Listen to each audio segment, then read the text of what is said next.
Welcome, everybody, to another edition of Coffee and Open Source, a place to meet some new friends, have some great conversations, and maybe learn something along the way. I'm your host, Isaac Levin. And if you're enjoying the conversations here, be sure to like, subscribe, follow wherever you're watching or listening. Also, if you or someone you know would be interested in joining and having a chat with me, be sure to let me know. You can reach out to me on Twitter. My handle there is IsaacR11. Or you can reach out to me on Mastodon. My handle there is IsaacR11 at fosandon.org. All right, so with that out of the way, I'm looking forward to this conversation. I've been a fan of this person for a while, and I'm looking forward to learning some more about them. So, without further ado, let's get started. My guest today is Stephanie Stimac. Do you want to say hello? Introduce yourself? I'm sorry, I didn't ask you how to pronounce your last name, so that's a failure on my part. How do you pronounce your last name? Um, the American way is Stimac or Stimac. I can't Okay. actually pronounce the Croatian Oh, okay. way. Okay. And I usually ask because, like, I had a friend that I worked with that I was like, okay, how do you pronounce your name? Because people would pronounce it constantly differently. And he's like, it doesn't matter. I'm like, well, how does your mom pronounce your name? Well, my mom calls me son. So, like, I'm like, all right, whatever. Anyway, do you want to introduce yourself and do a little bit about yourself? Yeah, I'm Stephanie. Many people know me as C Otta online. I am a designer turned product manager slash developer advocate who loves to mountain bike and relocated to the UK just a couple months ago. So I'm excited to be here. Yeah, I'm looking forward to a couple of topics. And we were talking about them before we got started about all sorts of things about like moving to different countries and, transitioning from like a design background to a tech background. And I want to learn all of those things. But the first I want to do is I want to kind of get, the where it got started story. Like, do you recall when technology or even in your case, like design, like when design kind of approached itself to you and you're like, hey, I enjoy this sort of thing. This is what kind of lights my brain up and kind of brings me a bit of joy. Yeah. So as cliche as it might be, um, design and both like HTML and CSS came into my life in the early 2000s in the form of both MySpace and LiveJournal. So on LiveJournal, I used to be involved in a ton of online communities dedicated to like people would create little 100 by 100 pixel avatars that Mm-hmm. you and they would share them.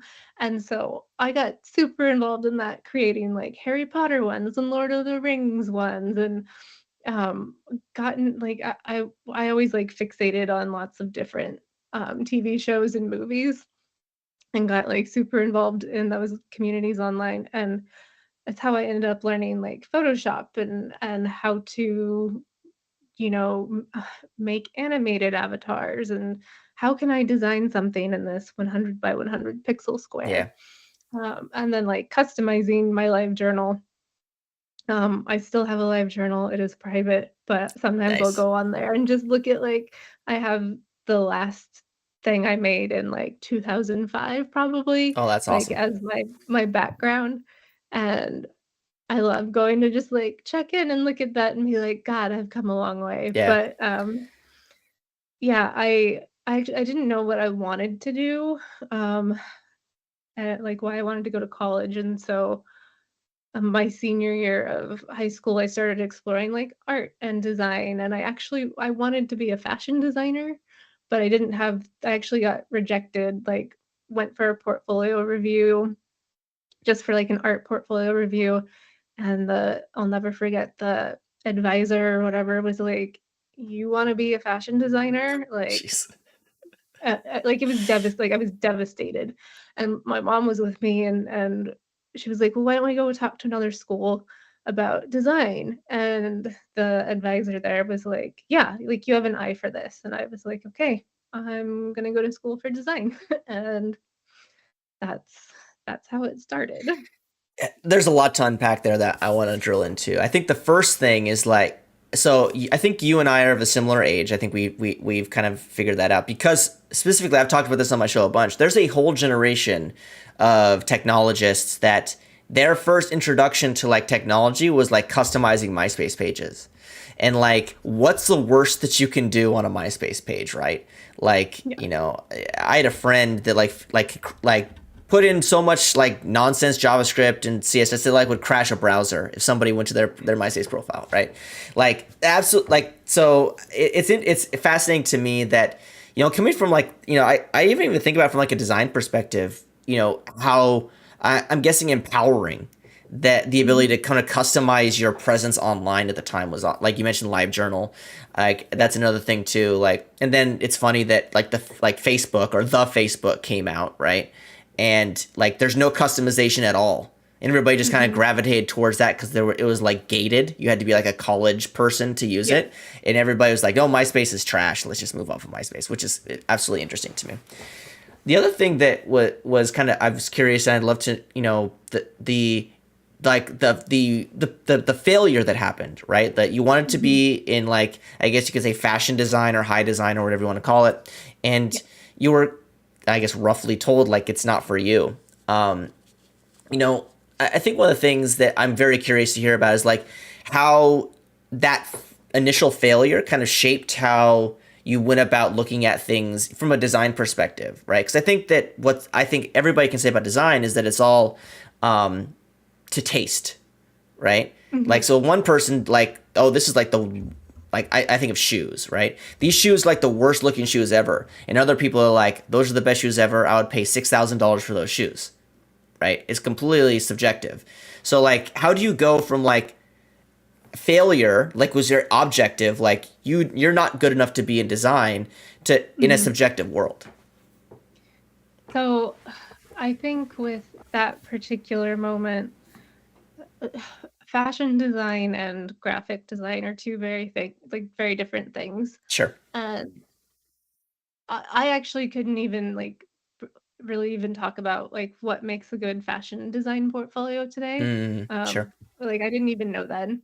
But I think when the advisors who were looking at my portfolio for graphic design, I was sort of applying principles of design and not even realizing it. Like if you looked at my Yeah. portfolio, like I had designed like some Depeche Mode CD cover art, for example, Okay. and had some things like that. And um, there are things that you can look for. And sometimes those things are inherent. Like I come from like my mom's super creative, my brother could draw. Um, just like I think some people do have those that innate ability to like design. Was I a very good designer then? No, and Sure. I Sure. still like learning. But I think when you in that situation, you know what to look for, and it kind of boils down to those like design principles and is there potential there. Yeah. Um, And again, like having gone through all this, like there are people who are born with just like Sure. amazing taste and can design, but it can you can also train yourself and Yeah. teach yourself. Like it's not it's a whole thing I could go into about design and how gated it can be Sure. sometimes. Of course. But yeah. Yeah, and I mean, I totally can relate to that as somebody who doesn't have like a lot of, I, I don't know. I don't want to.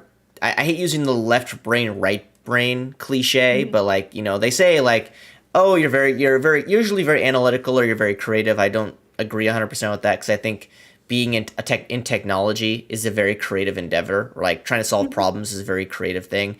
Also, like I play music, obviously, so like I'm not like 100% not creative, but like if somebody asked me to like, oh, can you like design like user experience for a website, I would struggle.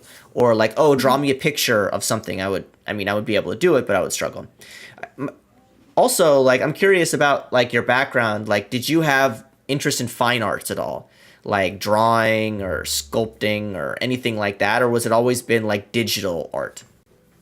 Um, there there was some fine art, so like from both a personal like want like just wanting to do that on my own. There Yeah. was like and then when you take design classes, the requirements that I had to take over a decade ago, you Sure. started out with fine art. Like there was some fine art classes you had to take. But even now I do printmaking, so Yeah, like lino type or lino print. Yeah.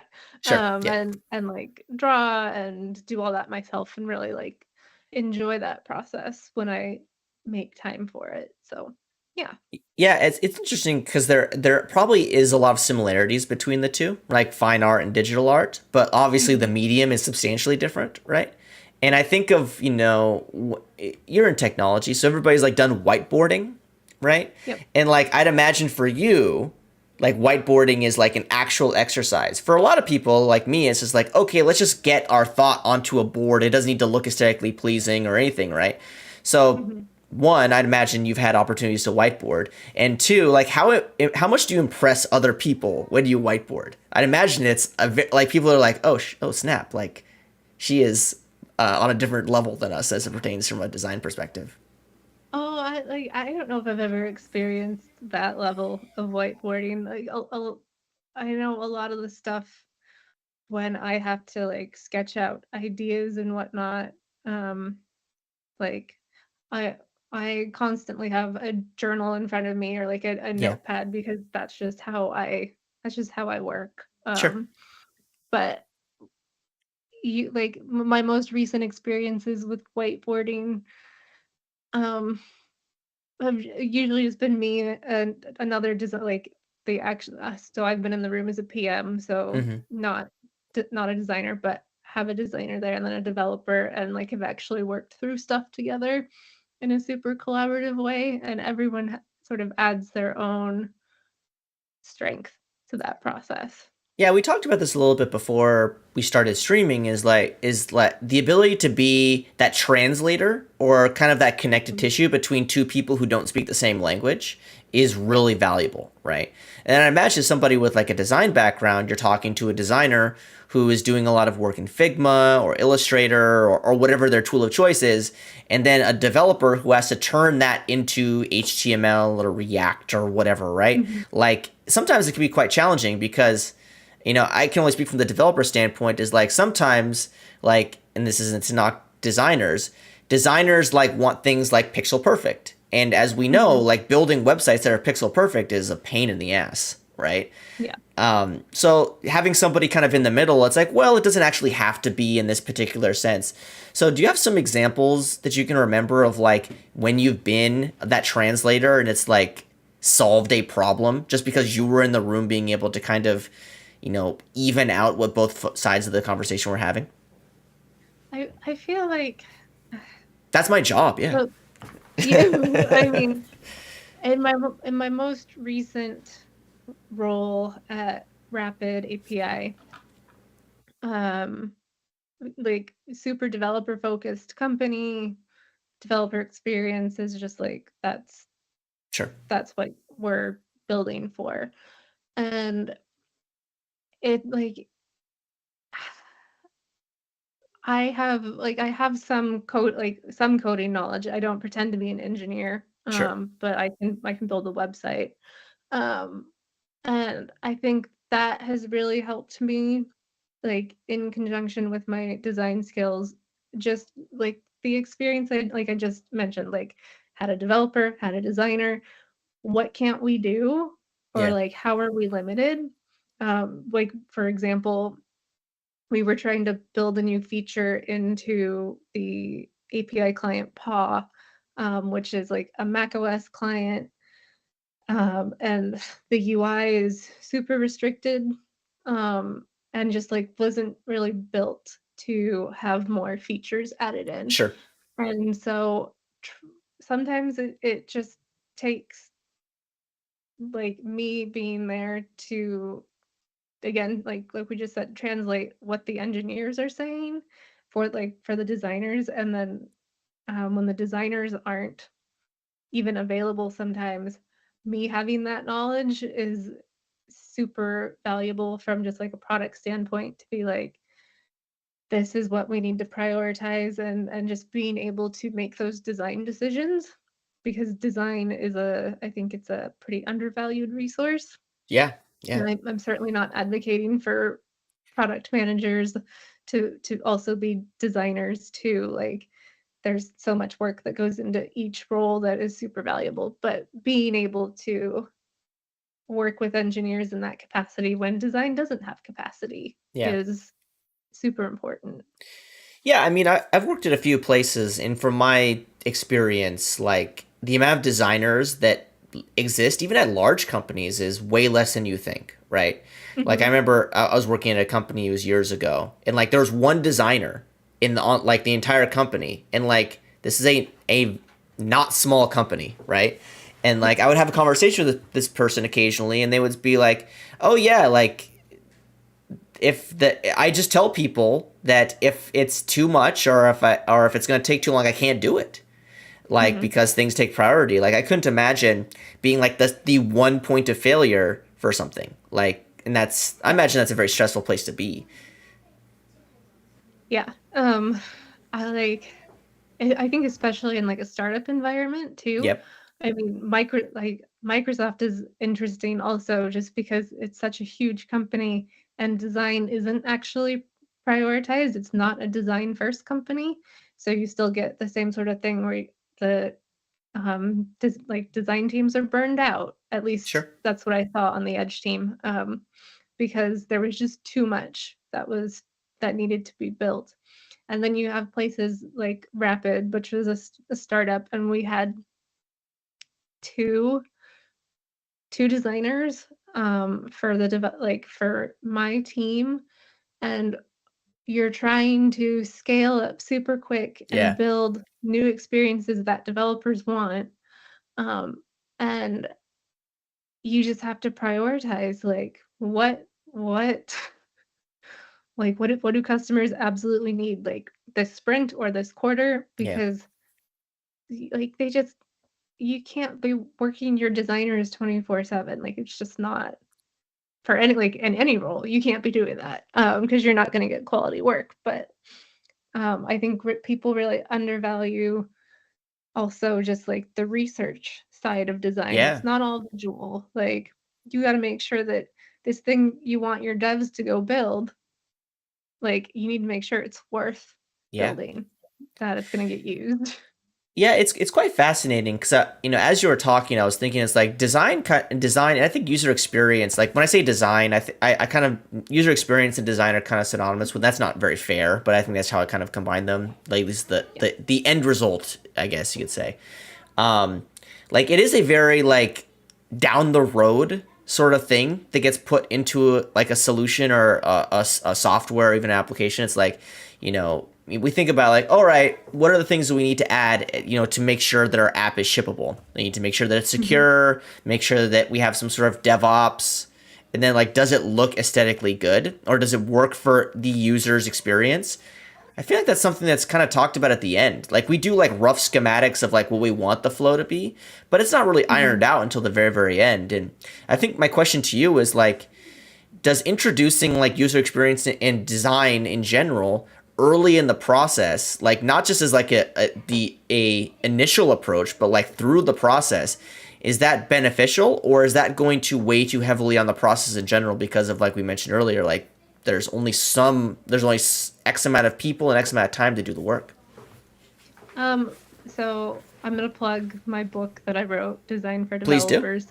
Um, in that book, so I introduced like user experience basics and fundamental design basics, and then how you as a developer can use those things to be more involved in the process. And I think the answer to this question kind of um, goes with having developers involved earlier in the process because the entire thing is user experience. Yeah. Um, and I would say that it is costlier to try and fix a bad design job than that dev has already built um, instead of just ironing it out in the beginning. Yeah. Now, that's not always like it's just like the nature of the work. Sometimes you're going to have to go back and completely redo something, but I think it's valuable for developers to be involved in the process, even like from the beginning. And to at least have the basic vocabulary to talk about user experience and design and how a proposed design like translate to code, and is that even feasible? Because overall that's just going to save time and resources like at the end of the day. So because again, everything from design to the code is user experience. Yeah. And dev, like both dev and design hours are super, super valuable. So trying to like streamline that and just have everyone involved from the beginning, that's my personal like preferred approach.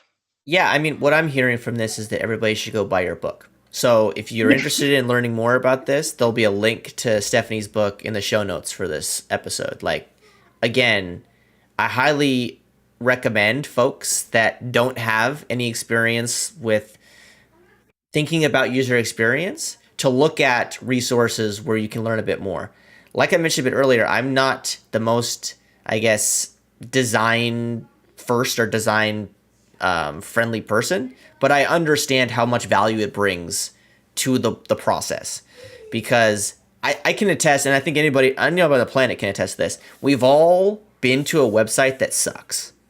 Every single one of us, right? We go to a website and we're like, this is the worst like user experience ever. Like this button is here and I gotta click and then I gotta scroll like 3/4 of the way down the page to find what I want. Like those are things that we should be thinking about when we're shipping software. And if we're not thinking about it, all we're doing is just shooting ourselves in the foot like you were talking about a bit earlier. Yeah. And I had a thought. Where did it go? Oh yeah, I'm not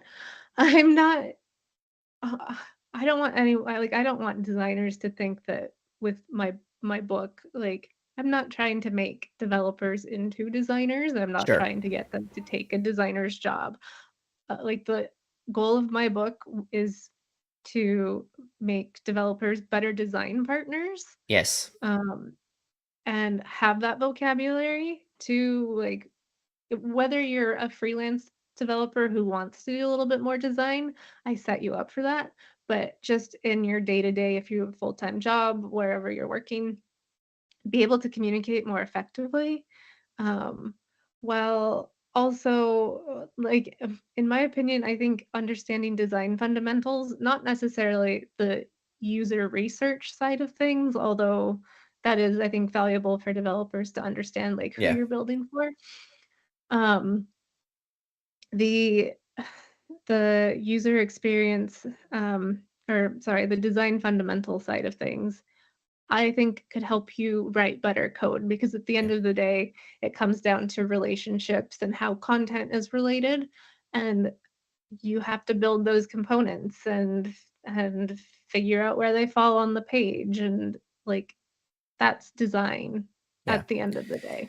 Yeah. How I see it is like this, right? So developers are already responsible for, in my opinion, too much, right? More Mhm. and more stuff gets put on developers because, hey, it's a very agnostic sort of job, and it's like what the business needs for you to do, you're gonna do. Like if you're gonna write code, if you're going to be working DevOps side, if you're going to whatever, right? Like there's tons of different areas in technology where the term developer fits. But like there are some skills you have and some skills you don't have. You can build up the Mhm. skill set like you said, but I think what you said is really important is that there are people that have spent years of their life becoming skilled in a particular thing. And no book is going to replace that, but it's going to give you empathy for the work that needs to get done to be good at said thing, right? Mhm. Like, yeah, like if you want to be like an expert in Tailwind CSS or Bootstrap or whatever, like there's stuff to do that. You can find resources online, you can find books, but applying the technology requires like a thought process that might not be something that you're suited for, and that's totally fine. And I think that's why people that are in design, people that are in user experience, people that are in developer experience exist, because if everything was the responsibility of the developer would have no time to do anything. Yeah. I Yep. think Yeah, and I'd like to kind of, we've kind of talked about it a bit already, but I'd like to kind of talk to you a little bit about your transition from, I guess you could say, more design to Mhm. like the PM technology side of things, right? Obviously, you went to school for a design degree. I think you kind of mentioned that a bit Yeah. earlier. What point in time, we don't need to go through your career progression because that's kind of boring, but like, when did you start to be like swing a bit more technical? I know that you were building websites and building live journal avatars and things like that, which is pretty technical. But like, when did Mhm. you like swing fully into like a full technical sort of role? So my second full-time job um, that I took, I worked at an agency, a PR agency for 4 years.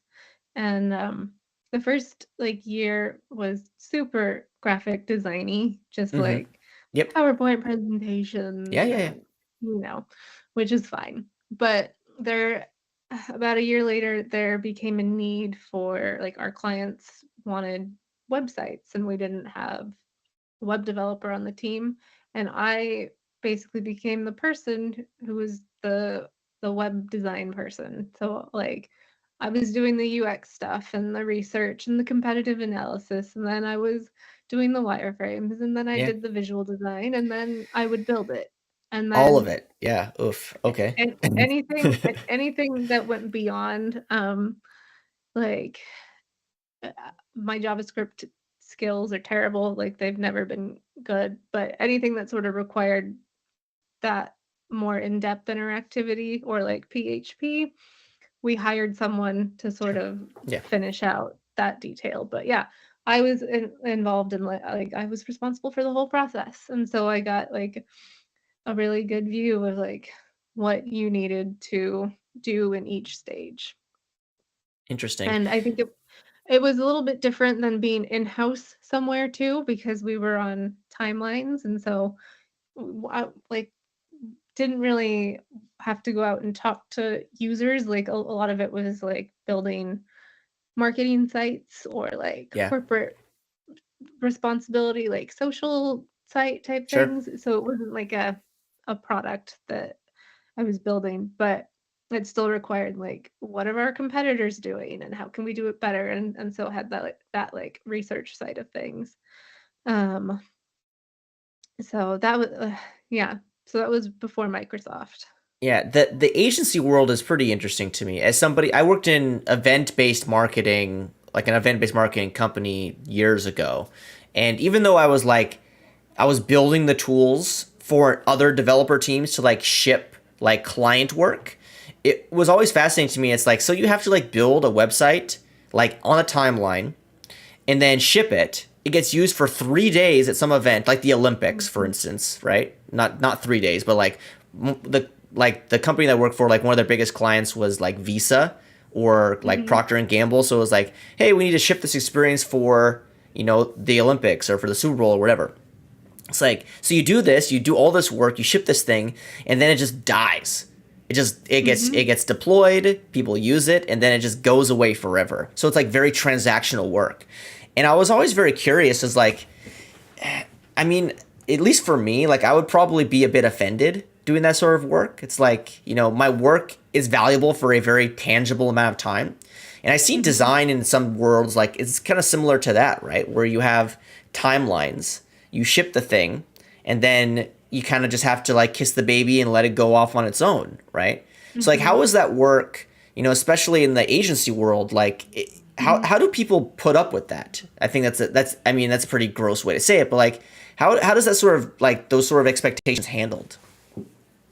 So, like, I at the time didn't really have an issue with it. Like, many of the sites that we had been building were gonna be sites that lived for longer, like, they Okay. weren't an event thing. However, like, I've just relived some of my time in Sure. agency land, so, uh, part of part of it wasn't client work, part of it was also pitch work, and Yeah. I'm remembering, uh, that, like, this was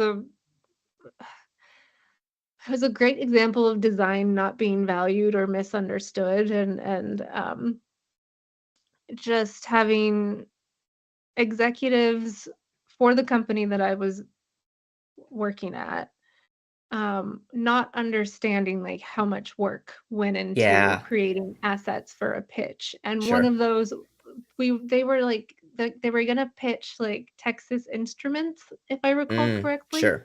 and they wanted some elaborate website. And this is like 2014, 2015. Sure. Um, and I was up until like 2 a.m. with my coworker and who was in Portland.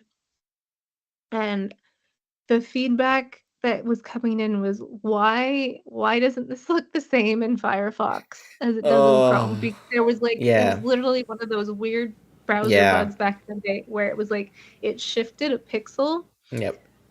And I like at the time, like I really didn't know anything about the web platform and how to explain like Sure. browser Yeah. discrepancies. And so it was just like the most frustrating thing, like to be like, this is what you get and like this is what you have to like work with, because we we don't know. Like at the end of the day, we Sure. weren't proper developers. Like we were designers who could code, and that was fine. But another point that I just have a weird little tangent on about like Please. executives not valuing design. One of the other things, they would constantly want these super elaborate like stock photos that obviously like you couldn't get on a stock photography site. So like I had a VP come down and she said, "I need you to Photoshop a hand that's dropping a Windows or an Android phone into a trash can in front of the Seattle Seahawks stadium." And obviously, like again, doing this on a super short timeline. And I'm not a Photoshop artist. Like that is a whole other Yeah. career Yeah. that Yeah. like, Yeah. and so I'd be like, "This is what you get," and they'd be like, "Well, that's not good enough." And Ugh. now I'm like, "Oh, Yeah. you know what? Midjourney would have been ace for that." Oh man. Like I was thinking about this the other day about like, and this isn't to like say that AI assisted tools are going to replace a lot of jobs. I don't want to have that conversation because I don't agree with it. yeah. But if I need a picture, I can get a prompt that gets pretty damn close to what I want that picture to Mhm. look like, and I don't have to waste someone's time, Yeah. right? Yep. You know, like I think of, I don't know if I have a couple of things to say on this topic, and some couple of things you said kind of, brought up war stories as well. But like, I don't know if you've ever seen like the photoshopbattles.com like subreddit. Yeah. Have you seen that, right? Like there's people Yes. that are absolutely brilliant with Photoshop. Like they just do absolutely Yeah. amazing things. I'd imagine there's going to be like there probably already is, where it's like, hey, here's my image. Can somebody like use AI to make this image, contest, right? So people are Mhm. like, whatever. It's like that's a thing that's going to happen, and that's great. Something that you said that, about executives and I think companies in general, like not realizing things like pitches. I have a great story. So I worked for this agency and we were trying to land like United Airlines, and like the executive team was like, this is what we're going to do. We're going to completely like decorate the entire office in United colors. We're going to, create these like all this pitch stuff. We're going to create decks and internal websites and all these things. Also, while the customer is here, everybody's going to wear a United T-shirt. They're going to go out and greet the customer, clap when the customer shows up, and then when the customer leaves, they're going to clap. Like, and I'm sitting there, I'm like, why are we doing this?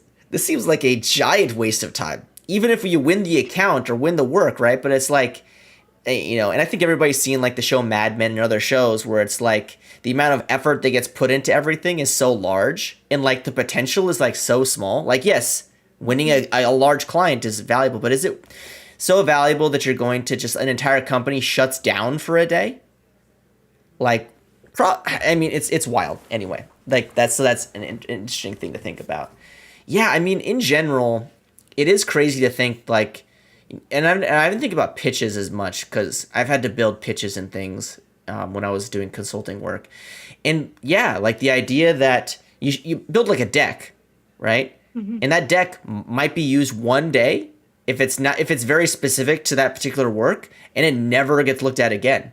Like it's Yep. absolutely crazy that stuff like that sort of still exists in this world. But I'd imagine that now a lot of companies that are smart about it, they have like generic decks and they just put in a couple of slides Hmm. that speak to a customer. But at least from my experience, like there's some people that go way too extra with like the things they do to pitch. I mean, that was the company that I worked Yeah. for. And to be fair, they were trying to constantly retain, like Microsoft was probably our biggest client. Oh, okay. This was a firm in Bellevue, and that I just feel like there was so much money constantly on the line with, Yeah. I'm sure all sorts of agencies are trying to get Microsoft business, so they they wanted a lot, but I'm glad I'm not in it Yeah. was what I like to refer to as PR land, and I'm not in PR land anymore. Sure. Yeah, so I think one of the things that's interesting to me too is like you made this transition from like design work or user experience sort of thinking to like PM Mhm. work, which is very much just like, hey Stephanie, like you own a product or you own a piece of a product, like all you care about is this, nothing else matters, right? Like, and design's a part of that, obviously. But then you Mhm. kind of make even a bit of a more step towards technology where you start to think about like developer experience specifically, right? Because when you Mhm. think about user experience, it's like anybody, right? Yeah. But developer experience to me is even it's like very meta. Like you're thinking about Mhm. like how technical people use tools to do technical things to solve some end user value, right? To bring some end user Yeah. value. Like what is it about developer experience that interested you initially? Or did you just kind of fall Um, into the job because it was there? so I fell I'm gonna say I fell into the Microsoft job. Even though my role when I started was product manager, program manager, Sure. they hired me to be a designer, and I didn't I didn't quite realize at the time that like program manager slash product manager at Microsoft means many different things depending on the Yeah. team that you're on. Yes. Um, and so I was hired to basically handle the developer portal for Edge, and then that evolved into building a open source tool, Webhint, and I did the design for that Hmm. and the like creative direction and worked with other PMs on my team who were developers.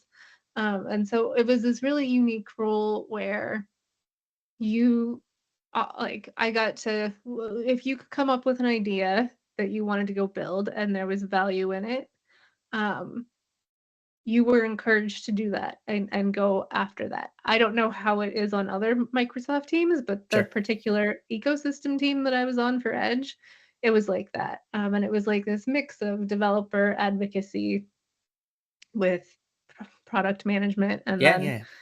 designer development. And then there came a moment where it was actually after Edge adopted the Chromium engine Hmm. and said goodbye to Edge HTML.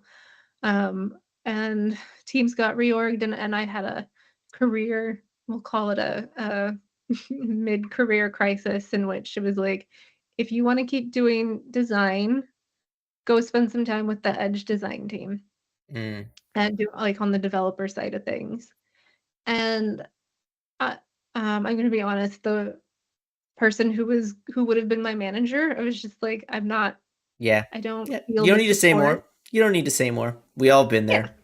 Yeah. And so I was basically like um uh, part-time, just like trying to feel out if the design team was the right move for me. And but I also saw so much burnout and heard about designer burnout from some of the PMs who actually worked on the consumer side of Edge UX. And I was like, you know what? I love my manager. Shout out to Kyle. And he was super supportive. And I was like, I would rather pivot into this sort of more, it still wasn't like a traditional product management role, but it Yeah. was product management sort of without the design and more developer advocacy. Sure. And I would say that those last 2.5, 3 years on Edge were wonderful. Like, That's awesome. It's good loved to what hear. I did. And then at Rapid, it was like hardcore traditional product Yep. management. Yeah. And that is a whole other, I learned a lot in my time at Rapid. I was there for a year almost. Or no, wait. No, we made it a year before they laid off 80% of the company. So Womp like womp. still learned a ton. Sure, yeah.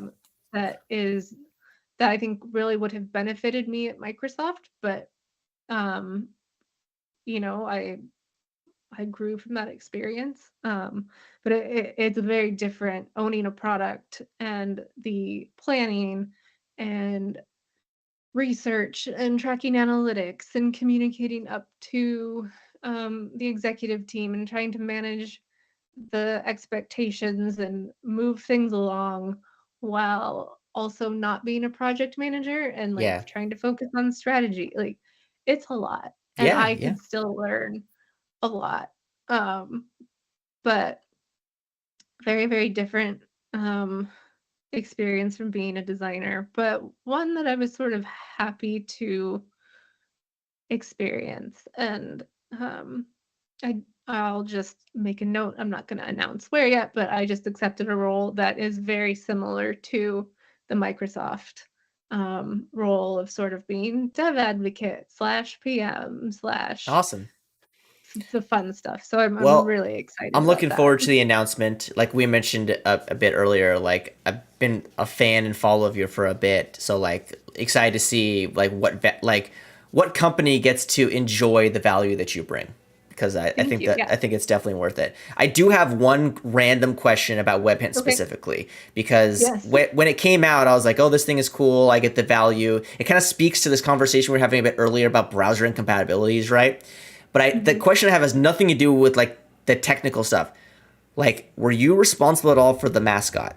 Like Oh yes. the reason why I say it, like, so if anybody doesn't know what it is, like it's like a browser accessibility compatibility tool. It's open source. It's awesome. But the mascot is the most adorable like it's not manatee. It's a narwhal ever, Yes. right? Super little cute thing. So yes, you can say that you had a piece in that because when I So first saw it, it brought me so much joy. I think there were stickers at some point. Like, yep.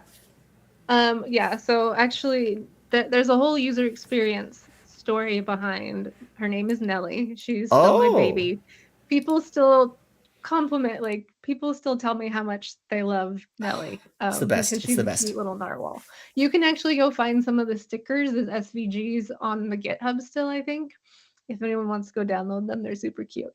Anyway, so yeah, the thing with Webhint was um, my team decided to it started out as there was a IE site scanner that lived on the dev portal for Edge, Sure. and it was super out of date. And so the lead for that project was like, I want to take this, I want to make it basically um, lighthouse, Yeah. but not lighthouse. I want it to have I want it to be an unopinionated view of the web and your website. And because Lighthouse is great, but it's very like Google oriented. Sure. Yeah. And so even though Webhint, so we're like, okay, we're gonna make this tool, and we donated it to the JS Foundation, and it was still largely Microsoft people working on it. Sure. And in my mind, I was like, if we, I was like, I know how devs in general feel about like Microsoft and like just when you go look through Twitter, at least back then, like people weren't super enthused about Microsoft. And Sure. Yeah. I was like, I want something like a cute mascot because Yeah. people love their stickers. Mm-hmm. So we'll give them cute swag.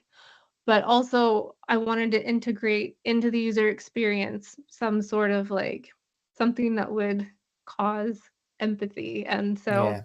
in the early days of Webhint, because the backend couldn't support a ton of people scanning their website at the same time, because Mm-hmm. there used to be an online scanner It's deprecated now. It just lives in the issues panel in Chromium, like Chrome and Edge, and the dev tools, just FYI. But when we had the site scanner, if too many people were scanning their website, you would get popped into a queue and you would have to Mm, wait. And we had sure. a message that would say, Please you wait or have to something. wait. Yeah. And I like in my mind, I'm like, I can just hear people being like, oh, like Microsoft devs can't even build a Yeah. tool, like Yeah. with yeah. And so I had a picture of Nellie the narwhal, and she was sitting at a desk in the dark. There was a little light shining down on her. And so when you got popped into the queue, it said, Nellie's working overtime. Here's So good. like working hard to scan your website to make Yeah. it better. Here's a URL for you to come back to. Someone said to me at a conference, they were like, I wanted to be really annoyed that I had to wait for Mm-hmm. my site scan to finish, but I actually just really felt bad for Nellie, so it was fine. So And good. I was Oh, like, I was that's like, it. that's that's what it was for. Like to just try and soften people up to a tool that even though it was open source, like Yeah. was and I think continues to primarily be contributed to by Microsoft people. Yeah. I So, mean, and I think one of the things that's fascinating about something like WebHint, right, is that there are other tools, yes, that do a very similar thing. Like it doesn't attempt to compete with things, it just provides another option, right? mhm, But what I think is fascinating about it is that it's a product to an extent that's completely free. mhm, Like it's very it does a lot of stuff, right? And I think one of the thing, and the fact that you mentioned like it's part of the OpenJS Foundation. Yes, Microsoft employees contribute to it, but at the same time, like anybody can go out to GitHub and contribute to it and provide value for it. And mhm, like that's the whole thing about open source that I love, right? And I think this is a great way to kind of transition into your opinion on open source and big tech, and you work at small tech, and how it, mhm, and I want to tie it in specifically how it relates to like developer experience specifically. I think one of the things that's really clear about developers is that there are a couple of things. We're very picky and we're very mhm, opinionated. I think those things are kind of synonymous, but like how many times have we've gone and like looked at a tool or looked at a framework and been like, okay, this does what I want, but it doesn't do this one thing. I hate it. mhm, Hate it. Worst thing ever, right? And you see the same solution, built over and over and over again, but different opinionated versions of that solution, right? Or ways to solve that solution. From a developer experience standpoint, and when you come into open source, like what are some of the things that you've seen that move the needle for like I guess you could say open source or community adoption around this space? And that's a pretty long-winded and like long-winded question, but I think it's worth having a kind of a quick conversation about. I don't know. Mm, you know, I don't know if I've been involved in enough open source to like comment on like how to have the community adopt it. I like again That's fair. and with Webhint, at the end of the day, we did have like Microsoft behind us. Yeah. And I feel like with developers, they'll at least try something once. Yeah. Like Yeah. they'll go try it out. And if it does what they need it to do and maybe a little bit more, they might stick with it. Yeah. Let Um, me but I think too, just like knowing that something is being maintained and worked on and contributed to and like has a yeah. good team behind it is super important. And also once like helps get other people involved. Like we got someone at Firefox involved in Hmm. Webhint and that helped drive Sure. things forward. Yeah. And so I think being intentional about the team who's working behind it and sort of knowing what their end goal is Yeah. super important. Let me rephrase it a bit differently then. Like I think and I know that you can provide some value. This or not some, that. Wow, that sounded terrible. I know that you can. I know that you can speak to this a little bit better. So with developers specifically, when you're building tools for developers or developer experiences, like what are Mhm. some of the things that you've seen that kind of transcends the type of developers that we have? I think I mentioned like developers are picky, developers are opinionated, developers like their very specific tools. But I think all of us kind of fall into a handful of buckets of things we do enjoy and don't enjoy. Are there some of the Mhm. things? Are there some things that you've recognized over your time working in developer experience that are like pretty standard? I think the main thing is developers don't want to be hindered. So whatever you're Mm, building, you better get it right because if it takes too long to install, you yep. have too many prompts interrupting them. Like we experienced that with the Rapid API VS Code extension. We were prompting too many times to like give feedback or to sign in so you can save your API requests. And Yep. we had people comment, I'm uninstalling this because I get too many prompts. Like Interesting. developers do not want to be interrupted. And whatever you're providing needs to like be pretty smooth and seamless. Otherwise, any sort of roadblock, there's probably another option for them to go explore. And if they hit that roadblock, most of the time, if there's not an easy solution or someone's not responsive to like helping them fix that, you've lost them.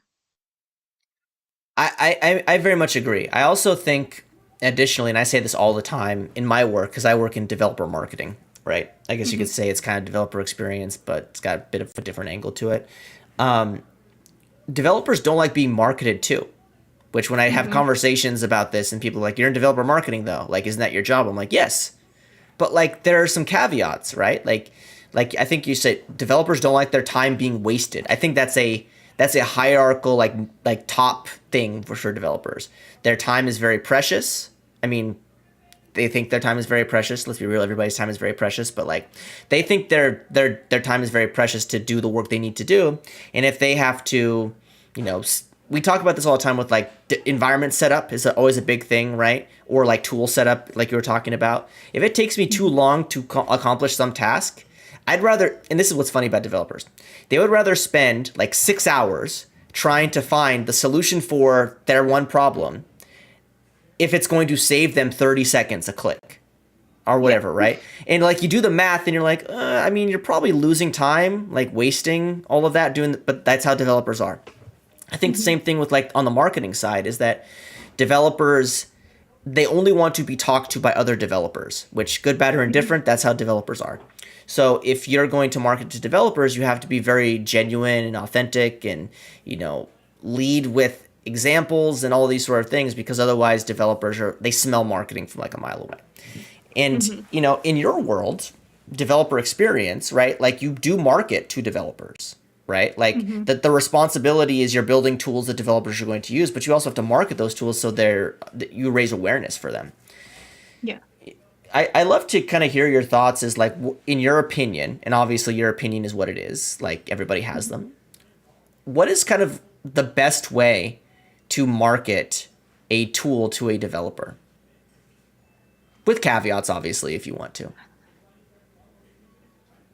That's a that's a Loaded really good question. It's question. loaded too. Like, and again, that's why I kind of preface like it's your opinion, and I think everybody will either agree or disagree. But I'd love to hear from you, as somebody who's been in this space. You've done it in different size companies and different types of Mhm. roles, like Edge specifically, like develop marketing to developers in Edge versus Rapid API. Like, well, let's be honest, they're very different businesses, right? Yeah, very different.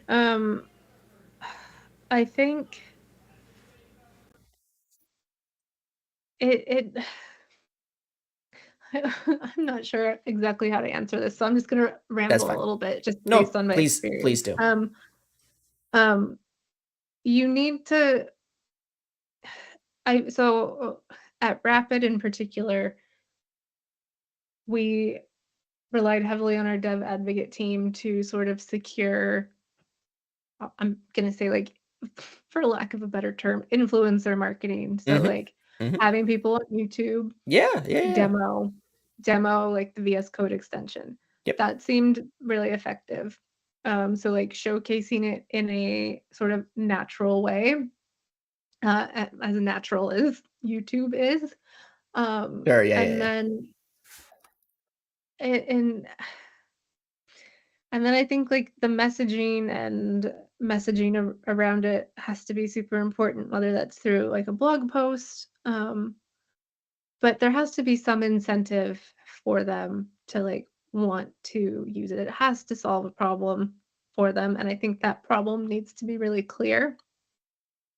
Um, and in terms of like marketing efforts, just off the top of my head, like we relied heavily on, again, like blog posts, videos, demos, um, and newsletter. Sort of anyone who was subscribed to the newsletter got linked to the blog post or whatever. And then even when it came to like even to a feature level of like marketing a feature, release notes like Yeah. are were almost a weird way of marketing to developers. Um, and then I think just word of mouth, like with with um, Rapid API for Mac, formerly known as PAW, that already had like a really strong developer community around Sure. it. And I think it's because it's the messaging around it was like super private, cares about your information, cares about providing a good experience, and then backing that up Yeah. with the actions.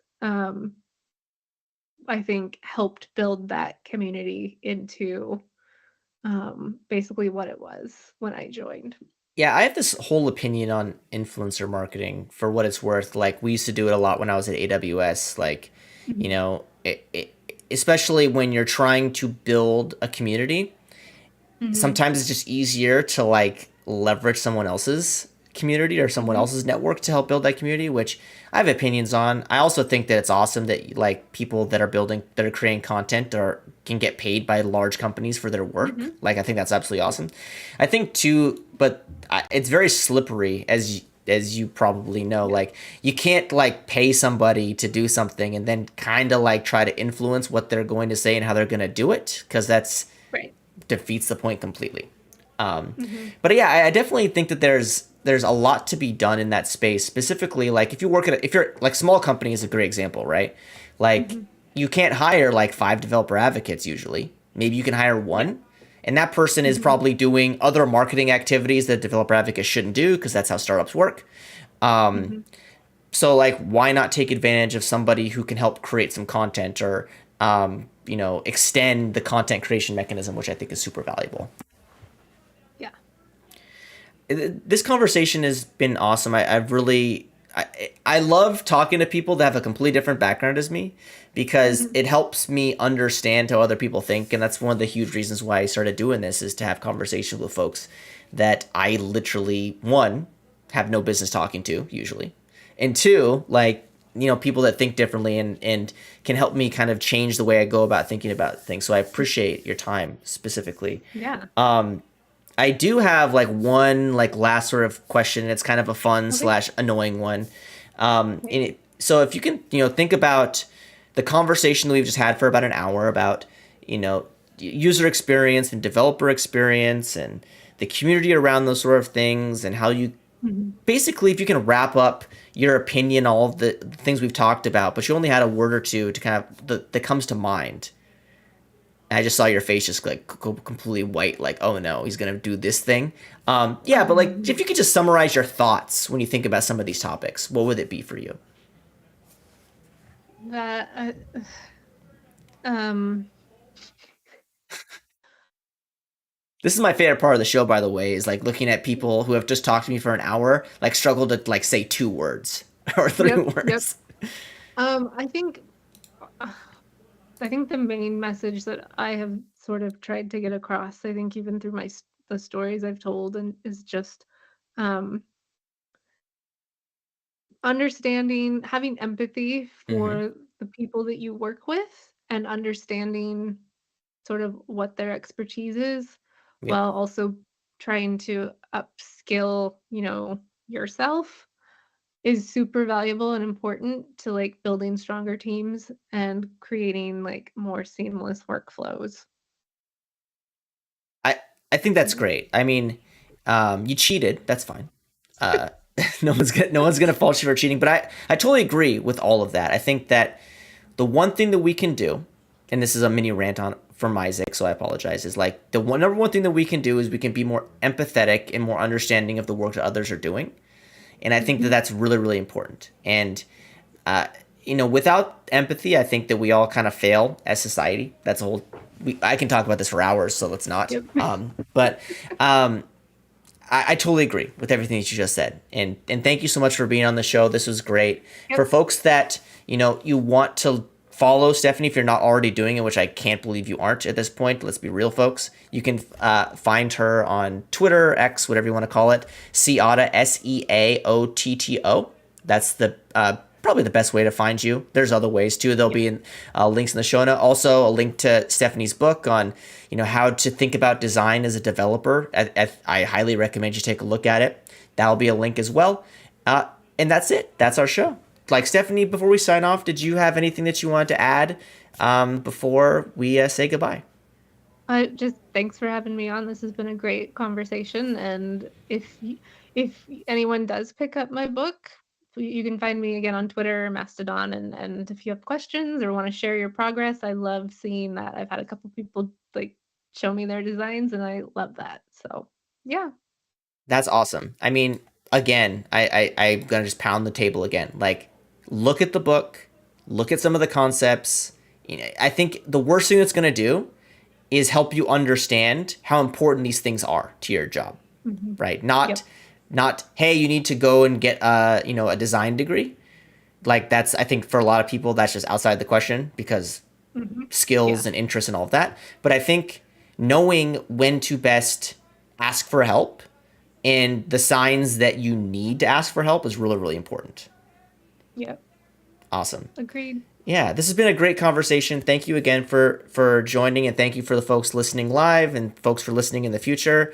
This is Isaac Levin. My handle is Isaac R. Levin on basically everywhere if you want to follow along. And this has been Coffee and Open Source. So for Stephanie, thank you so much. Enjoy the rest of your day. Take care. Thank you.